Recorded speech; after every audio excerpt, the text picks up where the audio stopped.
अंतरिक्ष में क्या हुआ था लाइका के साथ, और आखिर क्यों रूस के वैज्ञानिकों ने धकेला था इस मासूम कुतिया को मौत के मुंह में। मनुष्यों ने जैसे जैसे तरक्की की है, वह किसी भी कठिन कार्य में एक्सपेरिमेंट करने से पहले उन्होंने बेजुबान जानवरों को आगे किया है। दोस्तों, आज अंतरिक्ष खोज स्वयं इतनी ज्यादा आगे बढ़ चुका है कि हमने कई बड़े बड़े स्पेस मिशन में इंसानों को अंतरिक्ष में भेजा है, और अब तो हम चांद और मंगल पर मानव बस्ती बसाने की दिशा में आगे बढ़ रहे हैं।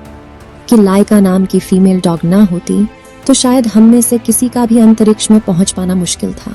जहां लाइका आज दुनिया की पहली जीवित प्राणी थी जिसने एक लंबी अंतरिक्ष यात्रा की थी, लेकिन क्या लाइका खुशकिस्मती डॉग थी? और कैसे थे लाइका के जीवन के आखिरी पल जिसमें वह चाहकर भी अपनी दर्दनाक कहानी किसी को सुना नहीं सकती थी? और क्यों लॉन्च के एक दिन पहले इस मिशन के साइंटिस्ट वर्ल्ड मीर लाइका को अपने घर ले गए थे? जानने के लिए वीडियो को अंत तक जरूर देखें। आप देख रहे हैं brain bridge IQ YouTube channel. समय था 1950 के दशक का, जब कोई इंसान आकाश की ऊंचाइयों को देखता तो दिल में एक सवाल उठता कि कब हम अंतरिक्ष की गहराइयों को नाप पाएंगे। आखिर कब टेलीस्कोप से देखे गए ग्रहों और उपग्रहों पर पहली बार हम कदम रखेंगे?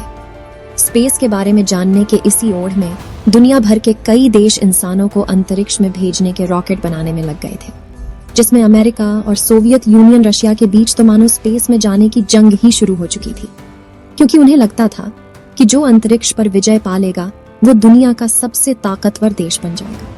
मगर इंसानों को धरती के वातावरण से बाहर भेजना वैज्ञानिकों के लिए काफी चुनौती भरा काम था। इसलिए हमेशा की तरह इंसानों ने अपनी जरूरतों को पूरा करने के लिए बेजुबान जानवरों का सहारा लेने का फैसला किया। और स्पेस मिशन में इंसान जीवित रह पाएगा या नहीं, यह जानने के लिए वैज्ञानिकों ने अलग अलग प्रजातियों के जानवरों को स्पेस में भेजने का निर्णय लिया। सबसे पहले रॉकेट के साथ साल 1948 में नासा ने अल्बर्ट 1 नाम के बंदर और कुछ कीड़ों मकोड़ों को अंतरिक्ष में भेजा था। लेकिन यह एक सब ऑर्बिटल मिशन था, यानी इन्हें स्पेस में रुकना नहीं था, बस अंतरिक्ष के कोने को छूकर वापस आ जाना था। ऐसे ही समय बीतता गया और आया साल 1957, जब रसिया अपने सोवियत स्पेस प्रोग्राम के चलते अंतरिक्ष में भेजने के लिए स्पेस सैटेलाइट डिजाइन कर रहा था। वहीं लाइका रशिया के मॉस्को शहर की सड़कों पर आवारा कुत्तों की तरह रहती थी। उस वक्त लाइका की भी उम्र 3 साल थी और उसे इस बात का बिल्कुल भी अंदाजा नहीं था कि जीवन का यह साल उसकी पूरी जिंदगी ही पलट कर रख देगा। इसी बीच 4 अक्टूबर 1957 के दिन रशिया ने अपने पहले आर्टिफिशियल और सैटेलाइट स्पुतनिक 1 को सफलतापूर्वक लॉन्च करके लो अर्थ ऑन ऑर्बिट में भेज दिया था।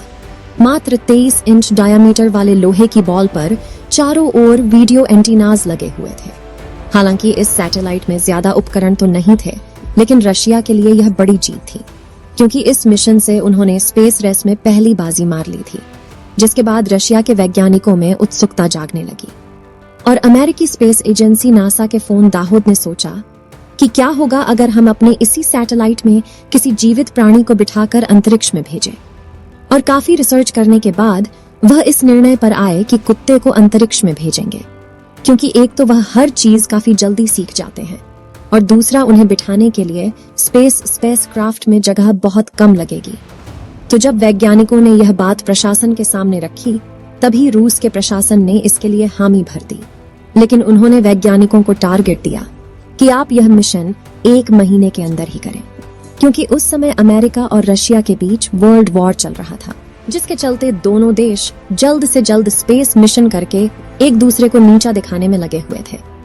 अब सरकार की बात सुनकर रूस के वैज्ञानिकों ने हड़बड़ी में आकर सिर्फ 4 हफ्तों में स्पेसक्राफ्ट डिजाइन किया, जिसका जुर्माना आगे चलकर लाइका भुगतने वाली थी।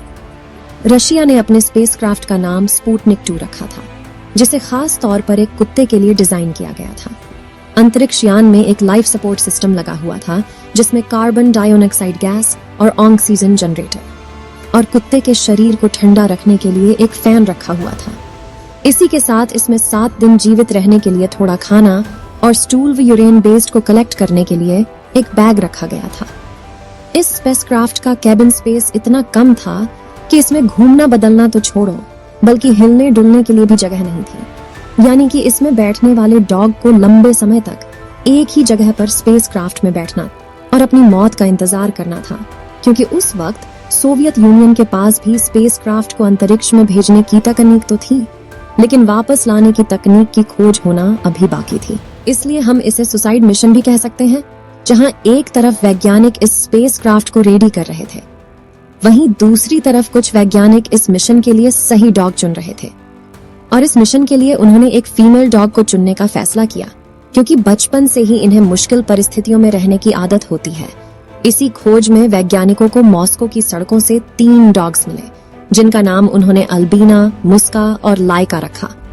फिर इन तीनों को ट्रेनिंग के लिए ले जाया गया, और जैसे हमने आपको पहले भी बताया कि स्पुतनिक 2 का केबिन बहुत ही ज्यादा छोटा था, इसलिए वैज्ञानिकों ने इन तीनों को 20 दिनों के लिए छोटे से केबिन में रखा, ताकि जब स्पुतनिक 2 के केबिन में बैठे तो घबरा कर उछल कूद न करें। फिर उन्होंने इन तीनों डॉग्स को सेंट्रीफ्यूज डिवाइस में बिठाकर रॉकेट लॉन्च किए। मिशन के दौरान उनका क्या हाल होता है वह टेस्ट किया। उन्होंने इनको एक ऐसी मशीन में बिठाया जो स्पेसक्राफ्ट जैसी आवाज करती थी। इस दौरान इनके फॉल्स ब्लड प्रेशर को भी मॉनिटर किया जाता था। और ट्रेनिंग के अंत में वैज्ञानिकों ने इन तीनों डॉग्स में से लाइका नाम की फीमेल डॉग को स्पुतनिक 2 में बिठाकर अंतरिक्ष में भेजने का निर्णय लिया। और लाइका भी अपने मिशन पर जाने के लिए तैयार थी। लेकिन लॉन्च के एक दिन पहले मिशन के साइंटिस्ट डॉक्टर बालवीर लाइका को अपने घर ले गए और एक तरह से खेलने कूदने का मौका दिया, जिसे लेकर उन्होंने अपनी किताब में लिखा था कि लाइका काफी शांत और प्यारी थी। उसके पास जीने के लिए बहुत कम समय बचा था, इसीलिए मैं उसके लिए कुछ अच्छा करना चाहता था, क्योंकि स्पुतनिक 2 को अंतरिक्ष से धरती पर वापस नहीं लाया जा सकता था। और दोस्तों, वैज्ञानिक यह जानते थे कि कुछ दिनों में अंतरिक्ष में उसकी मौत हो जाएगी, इसलिए उसके खुराक में धीमा जहर मिलाया गया था, ताकि वह बिना किसी तकलीफ के अपनी जान दे सके। अब मिशन का मुख्य लक्ष्य यह था कि अंतरिक्ष में मरने से पहले लाइका के शरीर का डेटा इकट्ठा किया जा सके। इसके लिए ऑपरेशन के जरिए उसके शरीर में धड़कन और ब्लड प्रेशर मापने वाले सेंसर लगाए गए। और अब स्पुतनिक 2 लॉन्च के लिए बिल्कुल तैयार था। 3 नवंबर 1957 के दिन लाइका के शरीर पर पट्टी बांधकर उसे स्पुतनिक 2 के चैम्बर में बिठाया गया, ताकि वह ज्यादा हिल न सके। लाइका के स्पेसक्राफ्ट को आखिरी बार बंद करने से पहले एक टेक्नीशियन ने उसके नाक पर चूम कर अलविदा कहा, क्योंकि लाइका को छोड़कर हर कोई जानता था कि वह कभी वापस नहीं आएगी। और इसी दिन शाम के 7:22 पर रॉकेट ने उड़ान भरी और वह स्पुतनिक 2 को अंतरिक्ष में ले जाने लगा। लेकिन तकनीकी खराबी की वजह से रॉकेट का एक हिस्सा स्पुतनिक 2 से अलग ही नहीं हो पाया, जिससे अंतरिक्ष यान का तापमान बढ़ने लगा और उड़ान के चौथे सर्किट के दौरान लाइका की मौत हो गई थी। इसी वजह से हड़बड़ी में वैज्ञानिक उसमें टेम्परेचर कंट्रोल सिस्टम को सही से लगा नहीं पाए थे और स्पुतनिक 2 का तापमान तेजी से बढ़ने लगा था, जिससे लाइका काफी घबरा गई थी और उसकी हार्ट रेट नॉर्मल लेवल यानी कि 140 टाइम्स प्रति मिनट से बढ़कर 240 तक पहुंच गई थी। और अंत में वैज्ञानिकों ने उसकी धड़कन को शांत होते सुना। लेकिन आपको यह जानकर हैरानी होगी कि मिशन लॉन्च के बाद रूस ने लाइका की मौत के असली कारण को छुपा दिया था और दुनिया को कहा था कि लॉन्च के 6 दिन बाद स्पेसक्राफ्ट में पर्याप्त ऑक्सीजन खत्म हो जाने की वजह से लाइका की मौत हो गई। लेकिन सन 2002 में लाइका की मौत का असली कारण सामने आया, जिसने दुनिया भर के लोगों को हिलाकर रख दिया था। शायद लाइका की मौत के बाद स्पुतनिक 2 करीब 162 दिनों तक अंतरिक्ष में था और उसने लगभग 2570 बार धरती के चक्कर लगाए, जिसके बाद 14 अप्रैल 1958 के दिन स्पुतनिक 2 ने जैसे ही धरती के बाद आवरण में एंट्री ली तो विस्फोट के बाद लाइका के अवशेषों के साथ टुकड़ों में बंट गया कि लाइका एक स्ट्रीट डॉग थी। और स्पेसक्राफ्ट का तापमान बढ़ना शुरू होने के 3 घंटे बाद तक लाइका मौत से लड़ती रही, लेकिन आखिर में परिस्थितियों के सामने उसकी हार हो गई। लेकिन अपने इस मिशन से लाइका वह जीवित जीव बनी जिसने अंतरिक्ष में कदम रखा था और उसकी कुर्बानी की वजह से आज हमारा अंतरिक्ष में जाना संभव हो पाया है।